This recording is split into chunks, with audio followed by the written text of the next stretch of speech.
Sadhguru, you just spoke about economy. You touched upon the issue of peace. And here I'm asking you a question about women who can be a part of economics of the world.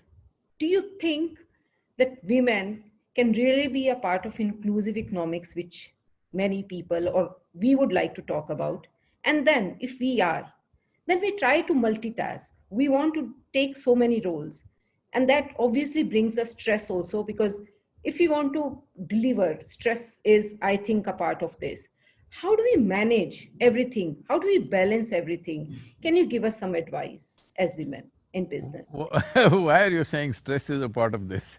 No, no. So Uh, essentially, you are saying some kind of suffering should be there if you have to be successful.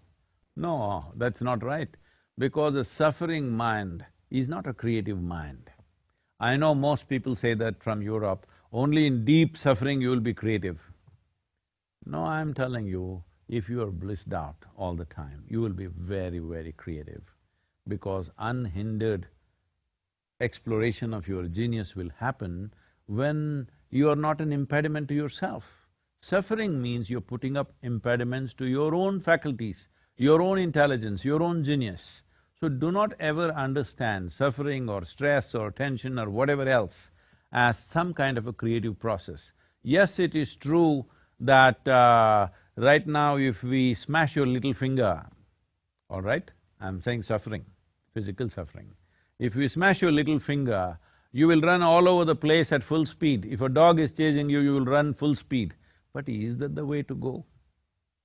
You know, in India, unfortunately, in some villages, they used to have this, fortunately these things have stopped.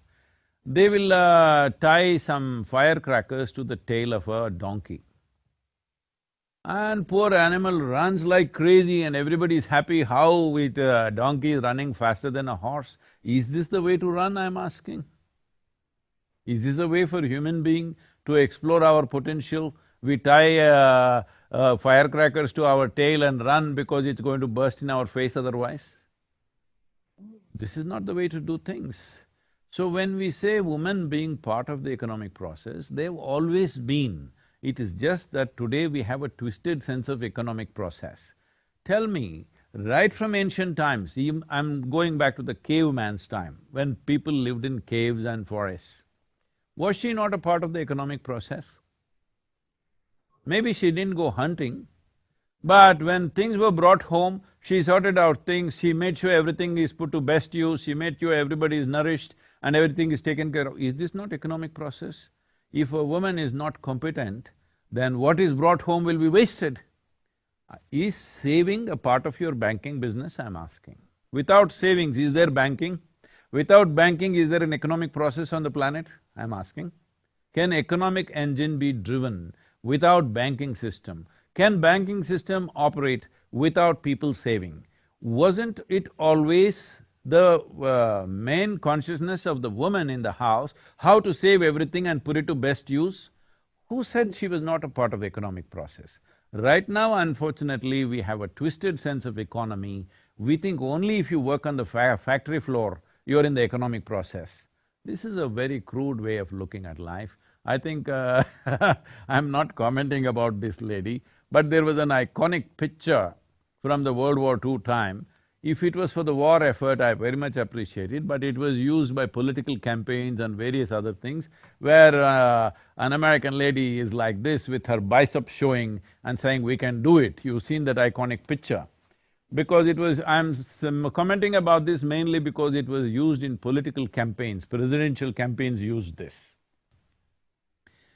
Well, I'm saying the significance of modern times is this, that our activity and the significance of our activity has moved from human muscle to human cerebral activity because of technology and machines and things like that.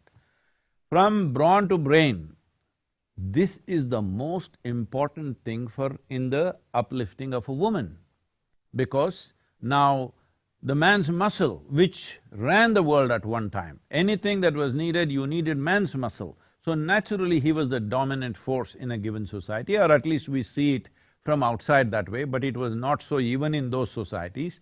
Women had equal roles to play. Because Our movies, our stories, everything is projecting the man who goes and fights and kills somebody is the strong man. The woman who sits at home and nourishes and creates life and brings up that same idiot who's fighting right now was brought up by her, that is not powerful. This is a complete misconception of life. This is a topsy-turvy understanding of life. So having said that, it is very important, today's time is very, very important because the significance of man muscle has receded. If you have big muscles, I'm saying if I'm a man and I have big muscles, well, they may hire me as a security man for somebody. They won't make me the boss of the place. There was a time the man with big muscle was the boss of the community, whoever had the biggest muscle. But unfortunately, our movies, both in Hollywood and in India, are still projecting a man with big muscles who can beat up everybody is still the boss. This is an unfortunate caveman projection that is still going on. It's very important that muscles are not the important force. Now there are machines where if you put 1,000,000 men, they are not a match for a single machine. So we have created machines, technology has come, now it is a question of intelligence and competence. So I don't think, if you ask me, I know a lot of women may react to this, but I'm clearly saying this.